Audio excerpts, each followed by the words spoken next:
Hey everybody, welcome back to We Are Podcast Network. This is I Hate Being Sober, Season 1, Episode 1, Alcoholism and Faith with Benjamin Defibaugh. If this is your first time checking out the podcast, thank you so much. Please go to your favorite podcast app, Spotify, Stitcher, Podbean, or iTunes, and give We Are Podcast a like. And if you get a chance, head over to our social media. All links can be found in the description. We're at Facebook, Twitter, and Instagram at /We Are Podcast. With that said, on to the podcast. Good evening, everyone, and welcome to I Hate Being Sober! And now our host, Doug! All right, everybody, welcome to I Hate Being Sober, a podcast about stories, and sometimes we'll do interviews. That's right, we're going to talk about all those things as I talk with one of my best friends, if not my best friend in the entire world. Oh, that's sweet. Benjamin Defibaugh. That's sweet. More than a friend, dude. You're a brother to me. And we've been brothers for almost 20 years now. Do you realize that?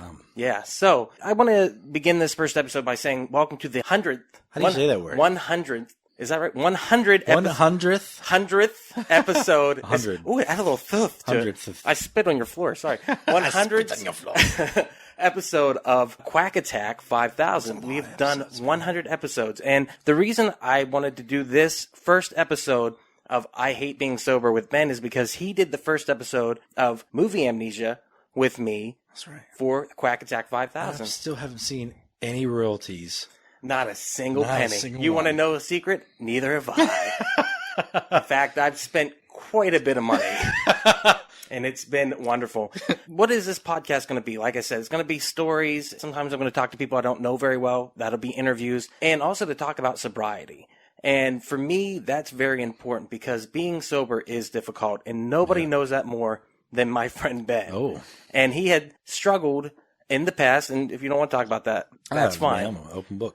But since we were kids, we liked to party. We partied. Hardcore alcoholic. Yeah, we partied pretty hard. So real quick, Ben, just to get a little bit of history, you are from Pennsylvania the same as I, correct? Correct. Where were you born and raised? So Clarion, Pennsylvania. Wait, born? Yeah, born and raised. I'll just keep it short. Yeah, so spent most of my childhood at Clarion, Pennsylvania. A small... You looked at me like, I wanted more out of you, but that's all you're getting. Yeah, it's a small town in Pennsylvania. Originally, he's from Greensburg, Pennsylvania, which is closer to Pittsburgh than Clarion is. For me, I was born in Clarion Hospital. And Shocking you survived that. Yeah, shocking. Absolutely. For more than one The reason. only child to ever survive the Clarion Hospital. On top of that, I was born breached. So that's also You were shocking. born on the beach of Clarion? I was born on the single beach of Clarion Hospital. Wow. That's the one really nice spot in the hospital. Dude, they have palm trees and sand out. A crab actually delivers you with like a stethoscope and a hat on. I love it. It's ridiculous. It's a small town. It's a very boring town, and there's a lot of trouble that you can get into there. So me and Ben became friends, 16, 15? What do you think? Yeah, my parents were still having to drop me off at your house. Hey, that's funny because up until like a couple months ago, my friend Ben had to still drop me off. That's pretty funny. But no, it's true. All comes around. When we first met, we became friends. It's actually, you became friends with my brother Matt through high school. And you guys were involved in the cafeteria program. What was that? You got free lunches if you volunteered to wash dishes at the cafeteria. Okay, so you got the little tokens. They had the blue tokens. Is that what you got? No, you just get the hookup, man. You just, well, you talking, they came. They knew who I was. Time out. You went to the back and they were like, man, you want some of this potato salad? In that backdoor cafeteria. You know what I mean? Oh my God. You knock on the door and they open the little slider in the door. They peek their eye out. Who is it? What's the password? Can I get some mashed potatoes? And they're like, what's the magic word? Well, how did you get into that program? I don't know. Yeah? These are all difficult questions. I know. They're all going to be this difficult. Yes, pretty much every You're single telling my story, and I'm like, oh, yeah, that is what happened to me. Like, you and then forgotten? I don't remember anything. I'm like, oh, yeah, that's right. I was from Greensburg, not Clarion. And then you're like, oh, yeah, I did meet your brother first, not You're you. right. Everything. You're just basically reminding me of my past. Dude, I love the fact that you're forgetting. But you know what? Maybe it's for the better because your life is way better now than it was there for a period of time. How did I get into that? How did you get into that program? I mean, I think your brother... He suckered you into it? Suckered me into it. Is it really getting suckered into something if you're getting free food out of it? I think it is because you guys had to wash the dishes. But I remember it never bothered you. You weren't back there like, I hate these dishes. Like scrubbing the potatoes. I was there on my own free will. You were having a blast, dude. You were always back there like dancing and having fun. Like I just remember doing it with Matt was pretty cool. Yeah, I imagine that was a good time. Matt, my brother Matt's a blast. I think he left and I was doing it by myself for like a week, and I'm like, you got depressed. Like, never again. You're like, I'm out of here. I was like really lonely and depressing. I'll make my parents pay. I don't care. Well, we used to get free subsidized meals or whatever because we were poor. Yeah. So they give us tokens. So I'm not sure why Matt was doing it in the first place. Maybe he wanted to work off his He probably got double meals, I bet you is what it was. Maybe, but he didn't eat anything. So what was funny is like my parents aren't going to listen to this, are they? I don't know. It's up to you if they do or not. Why'd you get so nervous? So my parents would give me money every week and I would keep it. And I just wouldn't eat lunch. So they didn't know that you were doing this side hustle with the cafeteria? I don't know if they did or not, man. But I know, like, dude, that might have been why I did it, was to actually eat lunch and be able to keep the money. Because $7 a week, you know how much that gets you when you're like 12? Well, that actually makes sense because you were always very good with money. Even when we were younger, you always had money. You've always been really good at stealing your parents' money. Well, no, but it was smart, dude. It wasn't really because you worked for it at home, didn't you? You had chores. Yeah. Correct? And you were supposed to take that money. That's right. I got another $7 a week. So $14 a week, bro. It was like $7.50 round. What do you think you spent that on? The fair or the carnival, the Sligo carnival that came in. Oh, wow. The saddest carnival you've ever seen. All of my money. Where, like, literally the fun house was a couple of little tyke slides that they put together with some curtains from Aunt Mammy's house or whatever it is. I don't know what I spent my money. You keep asking me all these questions. I'm like, I don't know the answer to these questions. I love the fact that you have, like, no memory of your childhood whatsoever. Amy told me something just this morning. She's like, you said this. I'm like, no, I didn't. She's like, yes, you did. I'm like, I definitely did not say that. Goldfish memory. I would never say that. It was literally like, I would never say that. Like, I think you're hearing things. And she called me out. She's like, don't turn this around. I'm like, oh man, I'd straight up just you forgot. don't know is she has this whole place wired for sound, not just your sound room here. But she's got tapes. She's got proof that you've been saying this stuff. How we became friends, I'm going to remind you, because I think you forgot, was you sold your Game Boy. Nope. Super Nintendo. I do remember. But you also sold Game Boy stuff to my brother. Yes, because that's how I got Link's Awakening. I'm so fascinated in my past. Did I? I sounded really excited about it.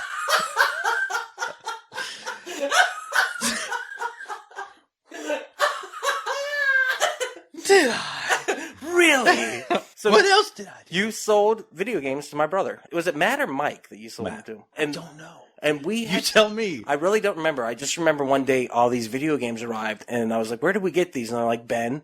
I'm like, who's Ben? So I didn't even know who you were. And then, yada, yada, I don't know what happened, but eventually you were kind of a punk rock kid. No, yeah, that's right. So y'all ended up coming to the house. I remember y'all coming to the back door or whatever, and Matt was there. Right. And this little dorky little kid that I'd never met before was also there. Super excited about the video games. Lo and behold, it was Duck. Because you guys traded the money in the basement. That's what it was. Because you had that really cool house. You know, the basement was actually the first floor or whatever. But I peed going up the steps. You peed? I peed my pants going up those steps one time. Wait, what? Oh, yeah. How? I was drunk. Oh, I thought you were a little kid. What are you talking about? We're going to jump right into the future. So I was... Yeah, I was at your house, and I rarely went back to my parents' house like ever. So how old were you? Stayed Like at your 15, house, probably 16, like 17? 16, 17. Okay. Right? I was staying at your house all the time, sleeping in your corner where the dog poop was. Yeah, it's not untrue. And it's for whatever reason, that night, I decided, you know what, I'm going to go home. I could smell the dog poop after you said that. Oh, man, yeah. And I was had to pee the whole time. It's so bad. I'm like, I'm not going to make it. I'm not going to make it. And you had to park down in the down in the basement, and we had the garage in the basement, and the garage door took forever to open. So I remember coming up the driveway. I hit the button for the garage door. I'm like, come on, open. And it's just creeping. And I finally get in. Oh, God. I jump out of the car and go around the door. You got to open up multiple doors just to get to the stairs and go upstairs. And I'm going up the stairs. I'm like, I'm not going to make it. And I didn't make it. I peed my pants going up the stairs. Wait, time out. Why on the back roads of Pennsylvania in the middle of nowhere you didn't just pull over and pee somewhere? It's dark and terrifying. You're right about that. Terrifying. It is. Pennsylvania is dark and terrifying. And if you step out of your car in the middle of the night, woods. Well, what you're going to hear is, I'm going to kill you. And you'll be like, I don't know what that is, but I'm running. I'm going to pee my pants. So did you hide it? Did you do the laundry? Did your parents find out? There's no way they found out. No way. They would have kicked you out. They would have, right? For just peeing my pants? That's terrible parenting. For drinking, though. Do you think they would have?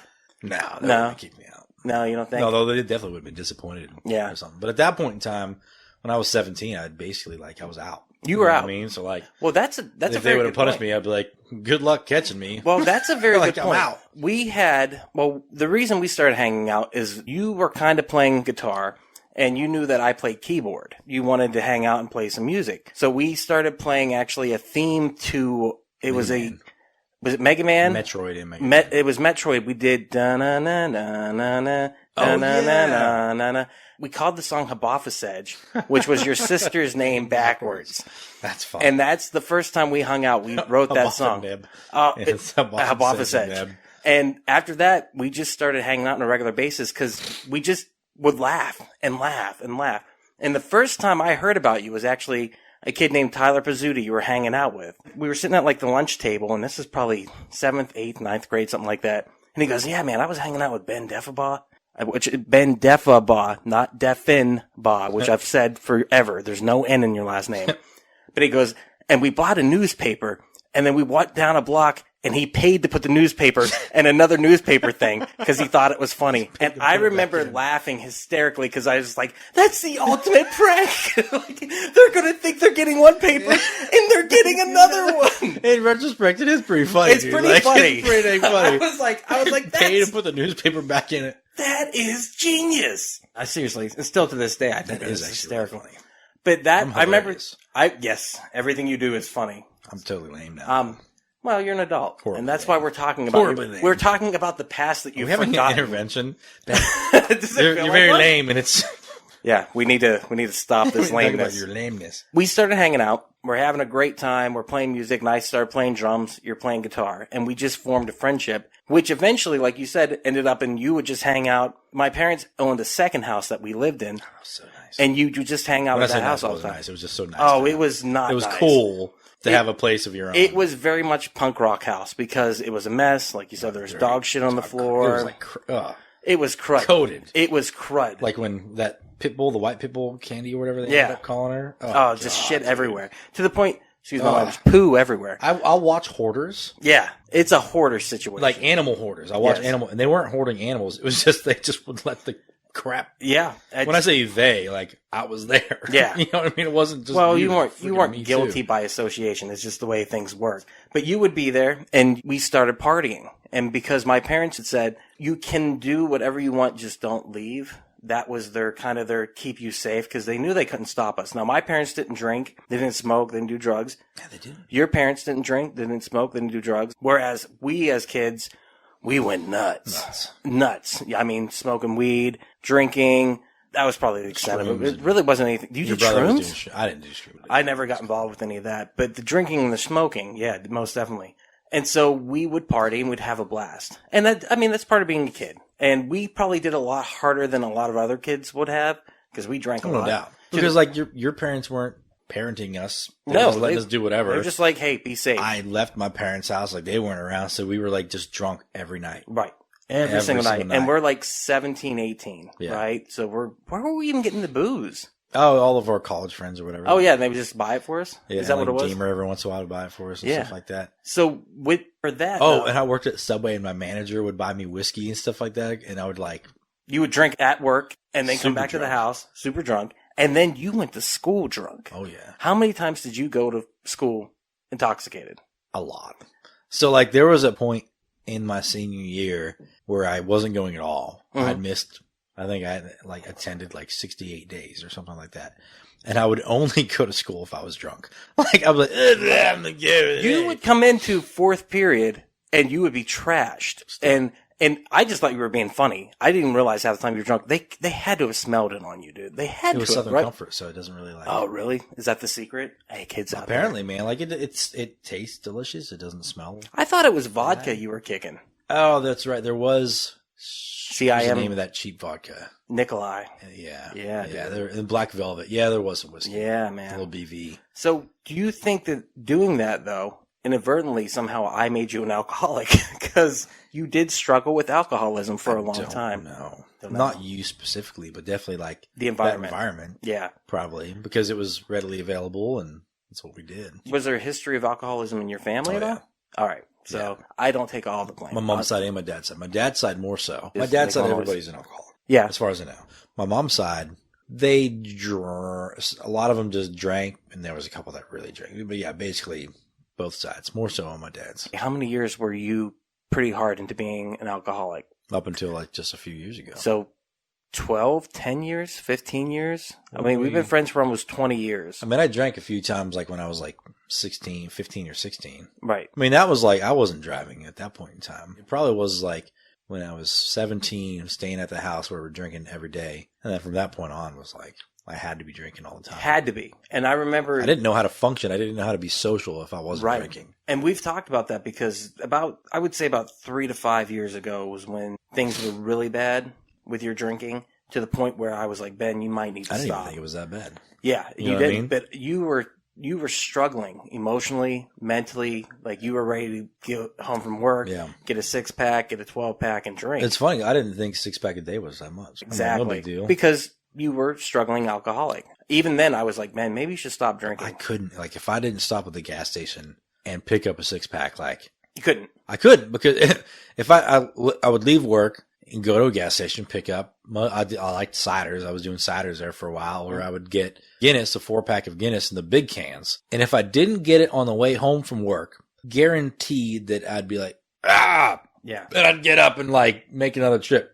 Or I would just get, like, a box of wine, and I would drink that box over, like, 2 days. Right. So I'd go every other day with a box of wine. Or vodka. Like, if we went out, you would get vodka and water because you were exercising like crazy. I was in really good shape, too. But, I don't know how I did it. But you were struggling. And there were triggers and things that were going on in your life at that time, too. Yeah. But when you decided to get sober, you pretty much went cold turkey, didn't you? Yeah, it's the only way I could do it.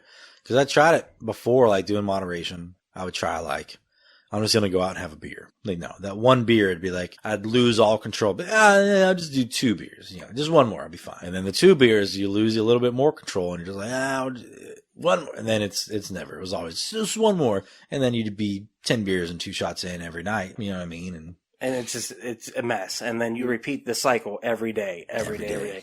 What was it like to deal with the first couple months of sobriety? So.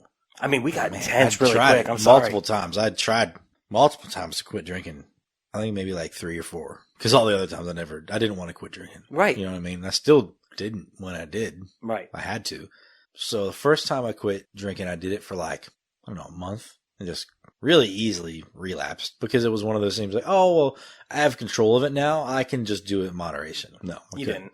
I had 1 beer and it was, same thing. I could go a couple days without drinking after a while. Like, I would party Friday, Saturday, Sunday, and be super depressed on Monday. Right. Super depressed. And I wouldn't drink Monday, Tuesday, Wednesday. And I'd start feeling good on Wednesday, and I'd feel fine on Thursday, and Friday I'd feel normal. And then I'd go party again. I just could not. But that was near the end when I was trying to get close to quitting. But other than that, man, it was all the time. Quit for like a month, relapsed, went back into like depression and all that stuff again. Then maybe like 3 or 4 months later, I quit again for like 3 months. Totally thought I had it. No, I went on vacation. Yeah, I just couldn't help. I mean, I'm on vacation. Like, I can't not drink. I mean? This is going to be a blast. And I even told myself, like, well, I'll just drink on vacation and then I'll stop when I get back. No. So you were struggling with it so much that you were bartering at that point. You were saying, like, I know I need to stop, but this addiction is stronger than my ability to quit it. Oh, yeah. And now you're getting to the point where you're going, well, I'll give you this if you give me that. You're literally talking to your addiction in a way. And every single time, like, that I would quit, I had to, like, isolate myself from everything because I didn't know how to do anything without being drunk. I didn't know how to do it. Yeah. I remember that was something that you struggled with when you started getting sober. Because you and I went bowling. And we didn't drink. I'm like, whoa, dude, like, I can have fun. How did we do that? And it was still like, it was fun, but it was still so different. Almost to the point where I was just like, I don't know if I can do this. Still. Yeah. I was just like, I don't know how I did it. And it was still like socially awkward. You know what I mean? Like, right. So that first step, though, into being sober, and I remember that was a big deal. We don't have to talk about the catalyst that changed you. Instant change. Not only did your relationship with your wife and the family that you have now, that was one of the big things that was the catalyst for this change, but also your faith and your belief in God. Yeah. And that's something I really want to grasp onto, because a lot of people who are going to be listening to this don't have faith in God, and they are atheist or they have no interest in it. And for me, I want them to know how that gave you the strength amongst just having the inner strength to do it. Yeah, that was definitely the only thing. You know, and I would say I used to be atheist. I would consider myself agnostic, maybe more so that it just didn't give a crap. Well, this is the thing. So if you don't believe, like, I get it. I mean, no big deal. Well, Hope you do someday, but I get it, man. Here's the thing. We believed when we were younger, when we were kids. Actually, one of the first times we hung out, we went to church and we ate Pez and celery, like, in the back. And we actually named our band Spam because there was a can of Spam on a projector at church. The preacher was talking about something, and we were like, super powered animal muffins. That's a great name for a band. And so we went to church and we went to youth group every week and we had a good time and it was like a party atmosphere. And then we had an experience which was our fault, had nothing to do with the church. Yeah, looking back, it was probably us. It was. And basically what it was we were hanging out and we were hanging out with the group of kids that were probably doing the drugs and doing the bad stuff. And for me, I was having so much premarital sex. It was impressive. Not with me. Let me clarify that real quick. Yeah. I actually kicked him out of my house once so I could do so. Again. I only did it once because I felt so guilty because he was like, "You kicked me out of your house to have sex with your girlfriend?" I was like, "Yes, I did." And then after that, I was like, "You can just listen. I don't care." That probably explains a lot about me, actually. I'm not going to lie. But so we were at church and they were doing this big event and we were hanging out in the lobby area. And the youth pastor came out and he's like, "Well, you guys need to come in." Now, in retrospect, it was probably a safety thing. He was probably trying to keep an eye on us, is what it was. Yeah, you can't have just a bunch of young kids. Yeah, just hanging out and not with the rest of the kids. And he was probably trying to get us. Then he came out like 2 or 3 times, and we were having a pretty good conversation about God knows what. God literally knows what, because I can't remember. And he was like, "Listen, guys, you either got to come in or you got to leave." And we took it super personally. And we're like, "Well, fine." We got kicked out of church then. And that was truly the beginning of falling away. It was definitely. Again, so childish, but it is. But we were kids. We were teenagers. We were rebellious teenagers is what we did. So there starts a long period of time where, for me, still I struggle with a very godless life. And I think the same for you. And it was, Ben moved to Texas first, and I moved to Texas after that, a couple years. And we were living together in North Arlington. And one night, Ben had a dream. And I want you to tell them what the dream was. Oh, you want me to actually go into the details? Yeah, so this was still in Greensburg. So I hadn't left to Texas yet. Oh, okay. You had the dream in Greensburg? Uh-huh. Yeah. Okay. Maybe you told me about the dream when we lived in North Probably, Arlington. yeah. So it was this, so having this dream, and it was kind of dated, maybe in the back times, like when you think of the Bible, you think of old Middle East. It's all sand and, houses made of mud and whatever, and everyone's wearing like drapery. Schmucks. I don't know. I don't know. They're wearing drapery, but I'm in like my normal clothes. But I wake up and I'm in this time and era and nothing's abnormal. It's just whatever. And then I can hear all these crowds and it's in the middle of the city. And I can hear all these people in the crowd be like, "Oh my God, he's here. He's here." And there's this big commotion, something going on. I'm like, "What the heck is going on?" And so I walk outside of my mud hut, whatever, and just start following the crowd like he's here. And there's, I don't know, something's going on, something big. Start following everybody. And we go up to the top of this hill. And everybody said like, "Oh, Jesus is here." And I'm like, "Bull F." Yeah. Whatever I said at the time. Like, "Bull whatever." And notice he's trying not to curse because he doesn't curse. And so I'm just like, you know what? I'm just gonna go and just see. So maybe I was an atheist. Like I didn't believe in Jesus. I guarantee you were at that time. And but I'm just, I'll go up there and just see what's going on. And then massive crowd, like a big metal show. But you think everyone's all crammed together. They're like, "We're here to see the Christ." It's Jesus. And then we're on the top of this hill. Everyone's crowded together. I'm in the middle of the crowd just waiting for something to happen. And then out of nowhere, I'm singled out. Like the crowd just opens up and I'm just in the middle of the crowd by myself and everyone's staring at me. What the heck is going on? And then I look up in the sky and the clouds open up and the light shines on me and it lifts me up off of the ground and just keeps pulling me closer and closer. Then out of the clouds, a figure comes out. Like I can just see the shadow. I'm raised off the ground, I don't know, 100, 200 feet, and he starts coming down. And then eventually I'm just like face to face with Jesus. And I see his face. And I remember it now. I haven't told this story in a long time and my face is still tingling because I remember how it felt, and I was absolutely speechless. I couldn't move, I couldn't talk, and completely numb. And the only thing that I could think to say was, "I'm sorry." And I woke up. Wow. And that was it. In that moment, I was like, holy crap. It was the most real thing I've ever experienced. More real than like just normal day-to-day life. Mm-hmm. So much more real than that. And I just was in tears. like completely in tears, and I could still barely speak. I don't think I did speak. I think I was just completely frozen. And I was just like, at that point, I'm like, all right, like, I'm sorry. Like, I will never deny you again. And that's what I said. So I didn't change. No, like, it was a slow change. I didn't like stop doing all the dumb, dirty stuff I was doing. But like, you should, folks, you should have seen the look on his face when he's like, "Oh, it was such garbage. Like, it was so much crap, garbage." Dude. Typical young rebellious boy, right? But like, it was that moment. I'm like, if anybody ever tries to like say anything against Jesus, like I'll stand up for him. Like I believe. I got super slow. Which is funny because now you're very Christian, and now if somebody was to come up to you and say something, you probably wouldn't say anything. You would probably listen, and that's what's the funniest part. Knowing the version, I always say there's new Ben and old Ben, and I've been friends with both. But new Ben is amazing. But I could see you not jumping because you're very, very. This is one of my favorite things about you is you're very, very passionate, and you're very, very straightforward and honest all the time. Much to a flaw. Much to the detriment of some people because yeah, I've literally had poor wife. Like, well, I've had friends say like I don't like Ben or Ben doesn't like me, and I was like, it's not that he doesn't like you, it's that he's just honest. And that's something. And I don't think I'm being mean when I say it. It's something you get from your mother because your mother was the same way. Yeah. Your mother is ridiculously honest. Like she'll just tell you exactly what she's thinking. She's not trying to be mean. It's just what she's thinking. And there's no malice. There's no ill intent in it. It's just who she is. Yeah. And that's one of those things you get from her. And it's a great quality, I think. I think being a straight shooter is wonderful. Oh man, I don't know about that. Once again, to the detriment of your wife. Yeah, to a flaw. Yeah. Big time. But with that said, I feel like if somebody came up to you right now and challenged that, you would listen. Because I get it. Yeah. You know what I mean? Like, it's one thing when like you've been like this perfect Christian all your life, which I'm not. Yeah. You know what I mean? I'm still terrible. But like, it's another thing. Like when you've been there and you can understand why somebody wouldn't believe or why someone would doubt. Like, I get it. You know what I mean? And I'll hear everything that you said. Now, granted, like, I've heard it before. So let's talk about how this plays into I Hate Being Sober, the name of the podcast, your sobriety. There were two things that I really do believe played into it. Number one was your faith, because you did turn it all over. And I remember there was a moment where you was like, I have to turn this over. But secondly, your family that you have now. Yeah.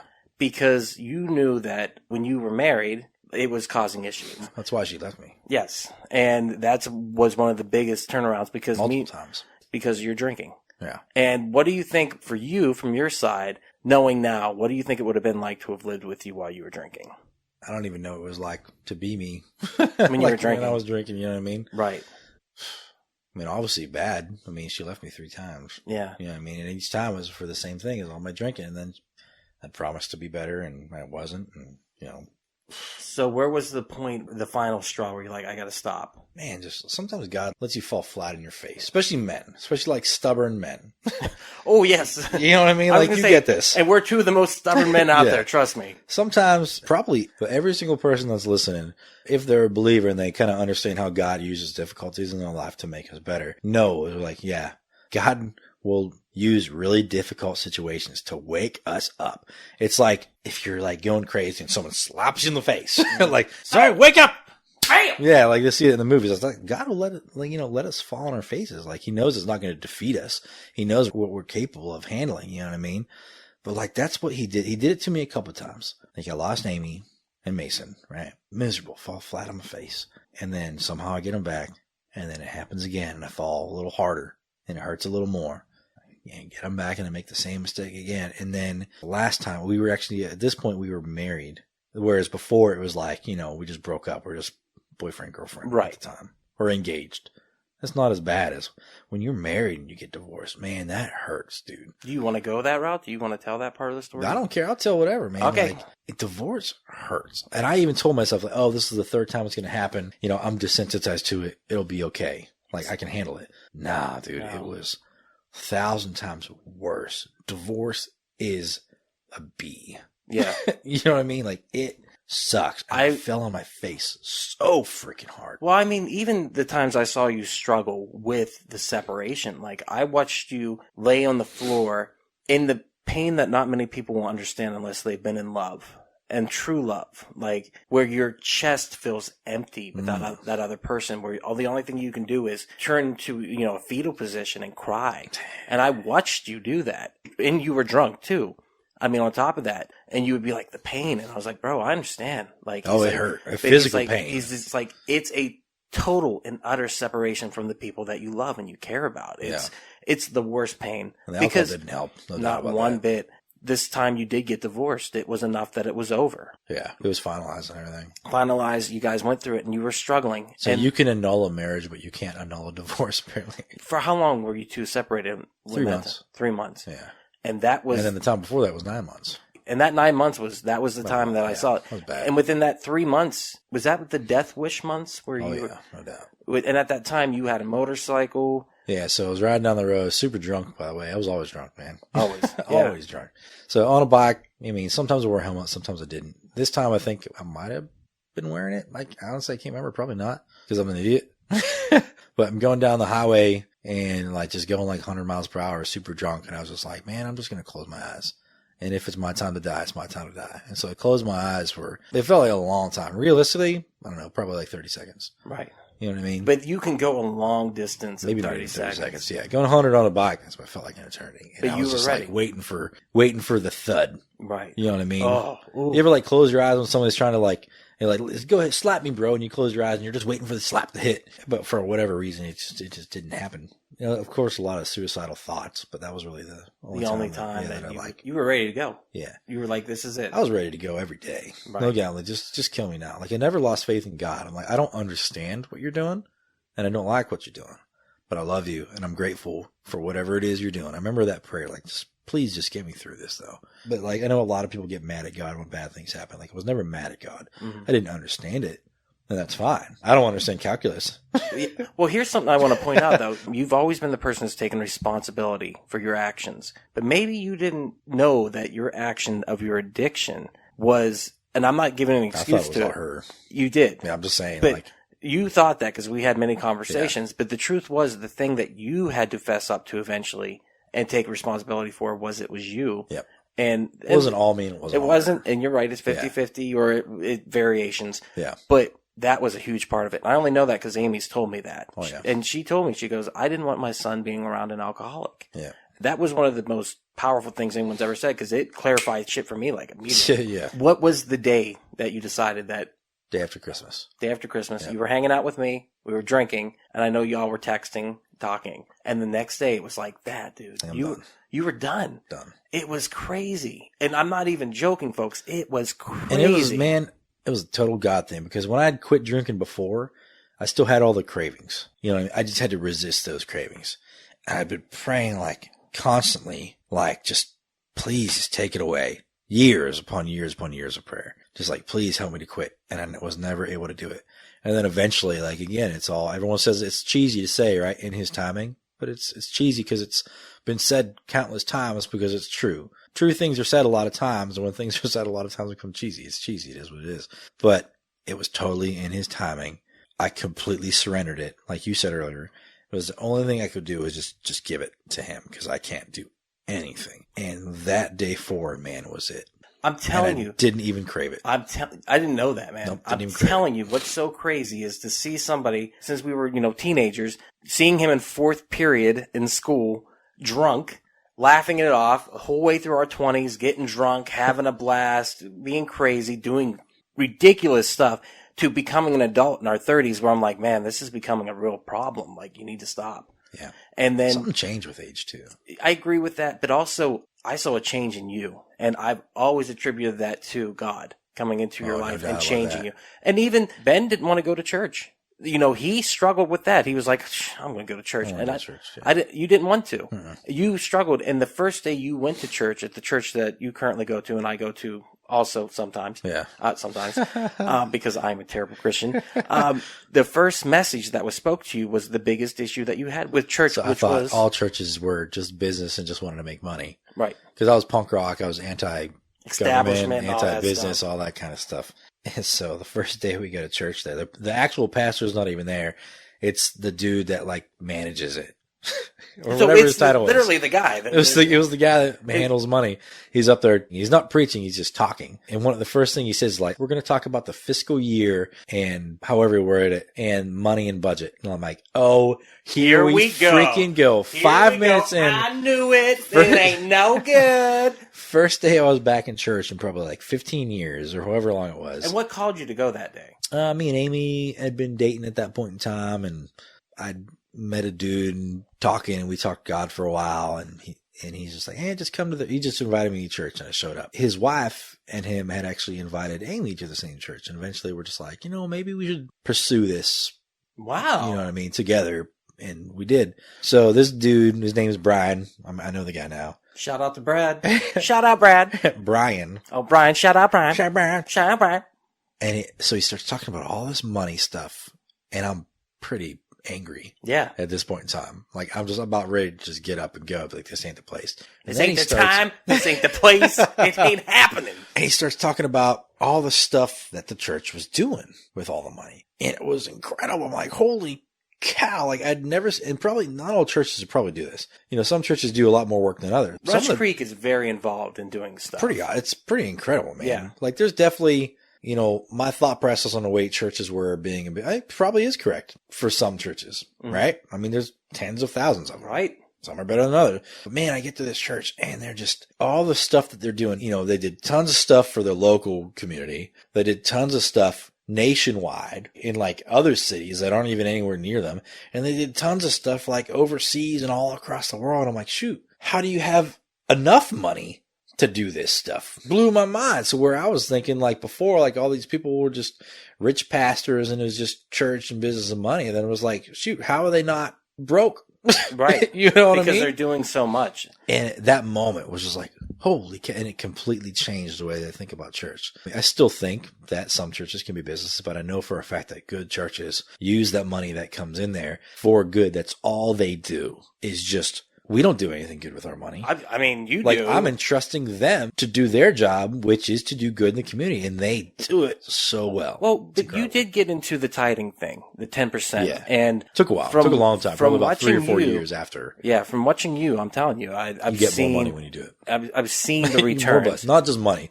It's not always money. Blessings in general. Blessings. In my case, it ended up being when I finally started to give money and release and let it go was when I finally stopped having financial problems. But even more so, going to that church, having that faith build, and not even so much that, but building your faith in general was what created the backbone so that you could give up this addiction that you had for so long. And eventually you got back the one thing that you wanted, the only thing that you wanted for so long. You got back your family. Yeah. What was that like whenever you went into it and you were sober? I know you went into it headstrong and you're like, I'm different. An interesting story. I don't know if I told you this, but it was actually New Year's. And so me and Amy had been talking, like I said, it was the day after Christmas. Me and Amy had been talking for a little bit, texting and talking about maybe finding reconciliation. And I hadn't drank at this point for a while, but me and Amy also hadn't really been like too serious. We were talking enough about maybe pursuing it, I guess.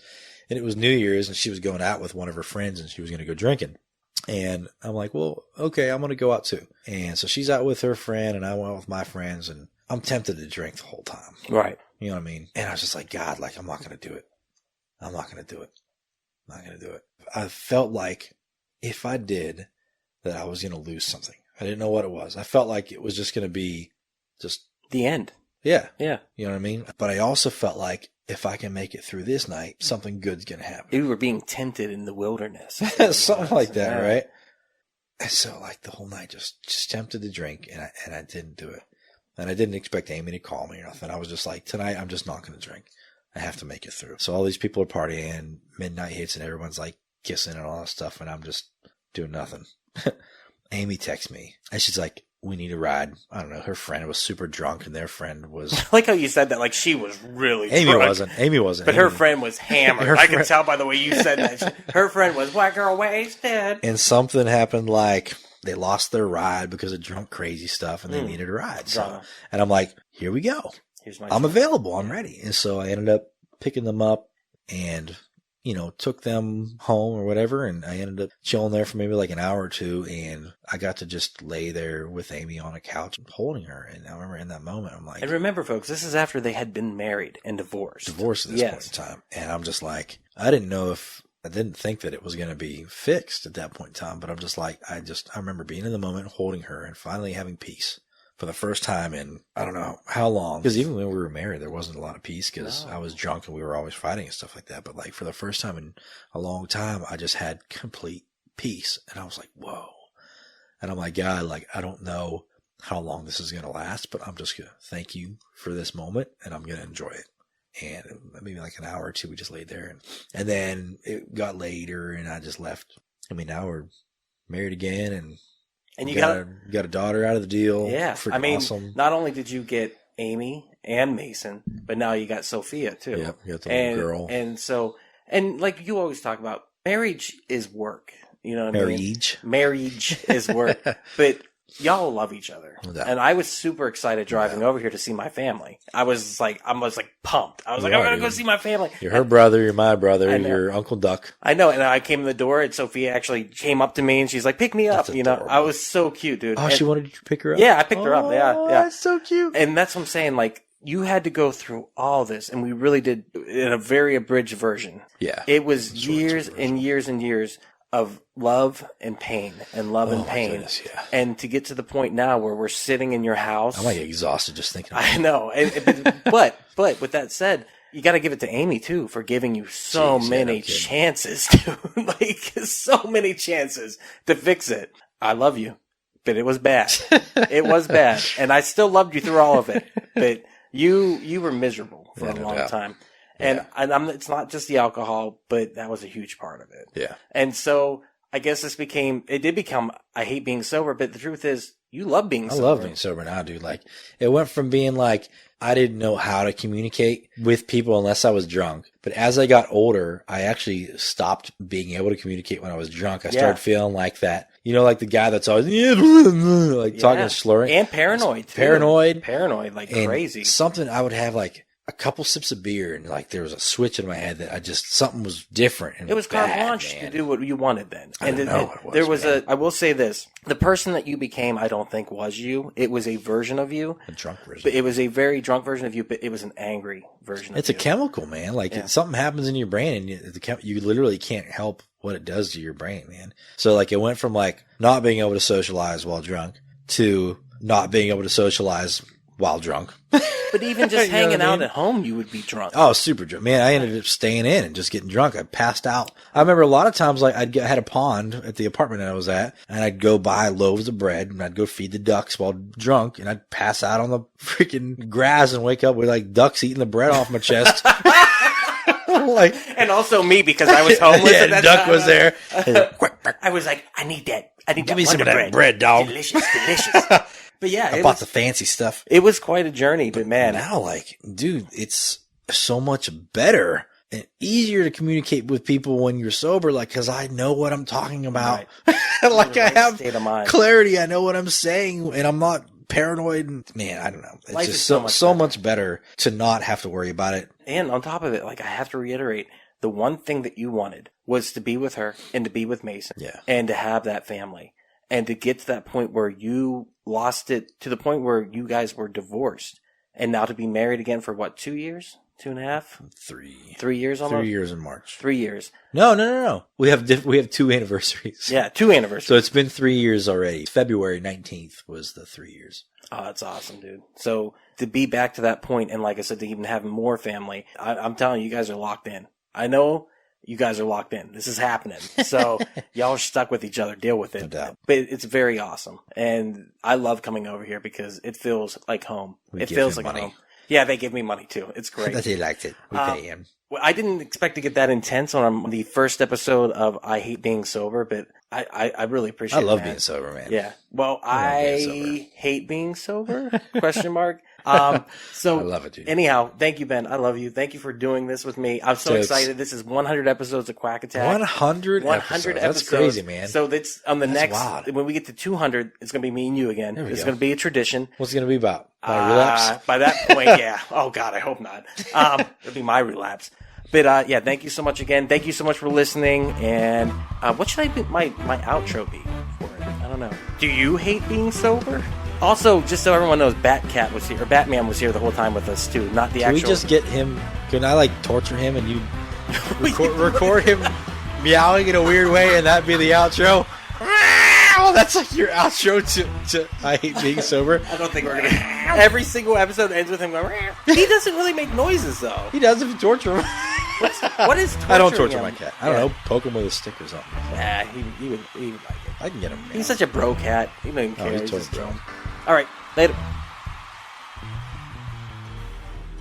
And there it is. Thank you so much for checking out the podcast today. If you have enjoyed it, please do not forget, share with your friends. That is how we grow the network. And if this is your first time listening, head over to your favorite podcast app, Spotify, Stitcher, Podbean, iTunes, and give We Are Podcast a like. And if you've enjoyed this podcast, you're going to love the other podcast here on the We Are Podcast Network. We have We Are Error, where we talk about movies, entertainment, whatever the fuck we want to talk about. That's me, that's Jake, that's Javi. We're breaking down pop culture, and we're having a blast. Don't forget Heroes, Gyros, a Dungeons and Distraction side quest. Me and the boys were sitting down, we're playing some D&D, we're having so much fun. You can go and start that from the beginning of the journey, Season 1, Episode 1. You're going to love it all the way through. And finally, We Are Bagu, a video game podcast featuring me and Dr. Ethan Eastwood. That's where we talk Atari to Steam and everything in between. Head on over to our social media. All links can be found in the description. You can find us at Facebook, Instagram, and Twitter at /We Are Podcast.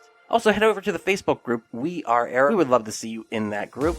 And don't forget, if you've enjoyed the podcast today, share it with your friends. That's the only way we can grow this network. We really do appreciate it. We'll see you next time.